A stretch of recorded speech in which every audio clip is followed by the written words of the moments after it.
One question. Honorable Speaker, we have heard the ministry, actually the CS himself, taking credit that this year's finance bill has no new taxes. But I know it's credit to the Gen Z who have struck the fear of God in this government. They will not attempt to bring new taxes. What are you doing about existing taxation, Cabinet Secretary, that you found, including the housing levy, the increase in pay, and VAT on fuel, that has seen the cost of taxes on a litre of petrol exceeding the cost of the product? I thank you, Honorable Speaker. The tension escalated in the Senate when CS for Treasury John Mbadi appeared before the Senate of the Financial Committee in Senate to answer questions that has been raised by Kenyans towards the Finance Bill 2025 and even the budgetary estimate that is set to be read this coming month. You know, Nairobi Senator Edwin Sifuna broke the height of CS Treasury John Mbadi after telling him that this government or the KK government were taught a lesson by Gen Zs in the last Finance Bill 2024 protest that led to the countrywide Finance Bill protest. You know, Edwin Sifuna questioned the credibility of the CS, calling him a clueless CS who doesn't understand anything about finance or the financial management in this country. This is the conversation that has been going on in the Senate for about 2 hours in the Senate. And here is what did Edwin Sifuna asked the CS John Mbadi. Measures to reduce double taxation, unnecessary taxes, and overburdening of farmers and Kenyans in general. I would like the CS to address one question. Honorable Speaker, we have heard the ministry, actually the CS himself, taking credit that this year's finance bill has no new taxes. But I know it's credit to the Gen Z who have struck the fear of God in this government. They will not attempt to bring new taxes. What are you doing about existing taxation, Cabinet Secretary, that you found, including the housing levy, the increase in pay, and VAT on fuel, that has seen the cost of taxes on a litre of petrol exceeding the cost of the product? I thank you, Honorable Speaker. Senator Mofai. Thank you, Honorable Speaker. Mine is a supplementary question. CS Treasury. Honorable Speaker, this country has witnessed for decades some grievous disparities in distribution of environments across the country. Talk of roads, talk of water, talk of industries and so forth. So as the minister in charge of the National Granary, is there any written policy that is supposed to guide you on how you are supposed to distribute the national developments? And I'm asking this, Honorable Speaker, on behalf of very many Kenyans. You find some areas have been neglected for decades. Other areas are endowed with better roads, water, and so forth and so forth. Is there any existing policy, for that matter, that a Kenyan can quote maybe from Tharaka or from Northeastern or from any other part of this country where there are no such kind of developments? What is it? What criteria do you use to determine where you are supposed to put up roads, where you are supposed to put up water, and so forth and so forth? Is there any existing policy for that matter? Thank you, Honorable Speaker. Honorable CS, you may, if in a position to respond to that question, you may, because it is not related to the primary question. The Senate Majority Leader. Mr. Speaker, I have a question to the Cabinet Secretary in regards to his response on page 6. Unfortunately, Minister, I'll have to tell you that none of these items that you have listed was done to the tea farmers. This is a topic very close to my heart, and therefore I know every single intervention that is done.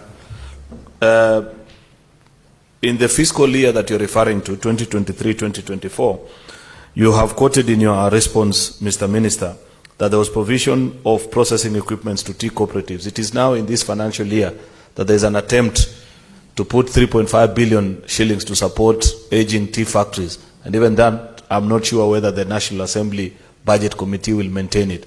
So I'll have the minister check with his records and the people in the ministry whether any of this has been done, because to the best of my knowledge, there is no tea cooperative that was supported with this.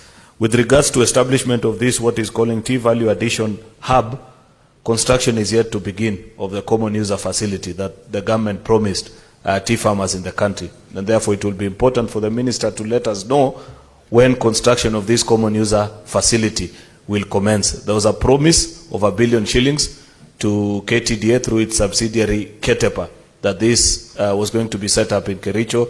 I do not know to this date, Mr. Speaker, when that facility will be available for farmers. The same can be said, Mr. Speaker, about Part C of this question, because it needs to be quantifiable. If the minister had given us the specific figure of how much that export market development the government committed to, we'd appreciate, because it is one of the interventions that we seriously need. Lastly, Speaker, just a comment to the minister, because, you know, we are representatives of people, and when there's an opportunity, I appreciate that transportation of tea to factories is VAT exempted. I do not understand, Mr. Minister, why in every finance bill, last year it had to be removed, and even in this year's proposal, transportation of sugarcane to factories is subject to VAT. I don't know why at Treasury they want to treat tea farmers and sugarcane farmers separately, yet they are all citizens of this republic. So while I appreciate what is done for tea farmers, I'd wish that the Treasury does the same for sugarcane farmers as well. I thank you, Mr. Speaker. Honorable CS, you have 3 minutes to respond. Thank you, Mr. Speaker. I'll try to be fast. Yes, it is true that we have not made major changes in taxes that would disadvantage the taxpayer or individual taxpayers in terms of reducing their disposable income. And this was a commitment. Yes, I know Senator Sifuna is attributing it exclusively to Gen Z. Partly true, partly not true. Honorable Senator Sifuna very well knows my stand on taxes. Even before I joined the cabinet or the executive, I am one person who does not believe that higher taxes would lead to more revenue or higher tax rates. And that is my stand. I've spoken about it. Maybe we share that idea with Gen Zs, but so it cannot be exclusively the Gen Z's ideas. And I think the government is also sold into the idea that now, where we have reached, we cannot go further to reduce disposable income. On housing levy, I think there is a discussion around seeing how to restructure it, because again, it has serious benefits, in my view. Quite a number of projects are coming up, but at the same time, the individual employees, those with pay slips, have complaints, which you cannot ignore.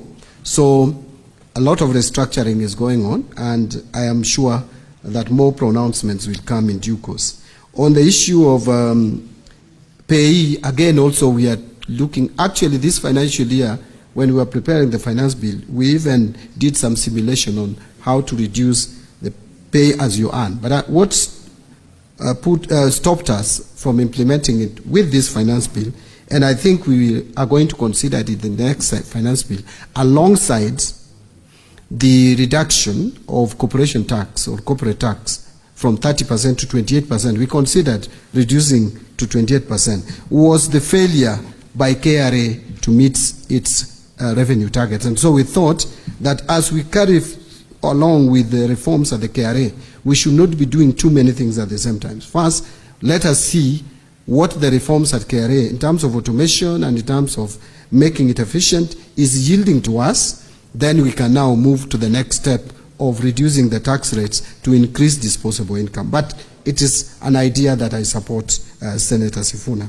And that also goes to the heart of fuel levy or road maintenance levy. On distribution of development across the country, yes, Senator, it is true, Mr. Speaker, that over the years since independence, that we have not been very fair and objective as a country in terms of distributing or budgetary allocations to regions. And this is what has brought the tension that we have in the country, where people believe that for you to get development, then your people should be the ones in power.